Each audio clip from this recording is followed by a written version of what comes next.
અમદાવાદ રિક્ષા ચાલક એકતા યુનિયન દ્વારા આજથી 5 જુલાઈ સુધી ઓનલાઈન રિક્ષાઓની બુકિંગ બંધ રહેશે. ટેક્સી ચાલકો બાદ હવે રિક્ષા ચાલકો પણ ઓનલાઈન કંપનીઓ સાથે કમિશન સહિતના કેટલાક મુદ્દાઓને લઈને સામે પડી છે અને જ્યાં સુધી ઉકેલ ના આવે ત્યાં સુધી આંદોલન શરૂ કર્યું છે, જેમાં રિક્ષા ચાલકોને પિકઅપ કરવાનો તેમજ ટ્રીપ કેન્સલ થાય તો પણ કોઈ ચાર્જ અપાતો નથી અને રિક્ષા ચાલકો પાસેથી કંપનીઓ દ્વારા કમિશન લેવામાં આવતું હોવા સહિતના અનેક મુદ્દાઓ પર રિક્ષા ચાલકો દ્વારા શાંતિપૂર્ણ પ્રદર્શન કરવાનો નિર્ણય કરવામાં આવ્યો છે.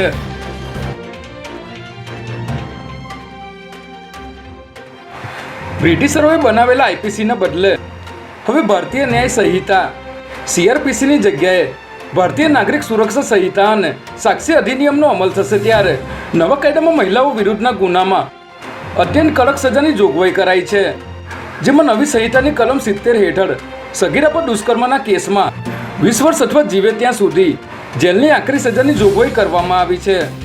પોલીસે દરેક ઘટનાનું પંચનામું વિડીયોગ્રાફી સાથે કરવું પડશે અને સાથે 7 વર્ષથી ઓછી સજા ધરાવતા ગુનાઓમાં પોલીસ કોઈપણ વ્યક્તિને તાત્કાલિક પકડી નહીં શકે.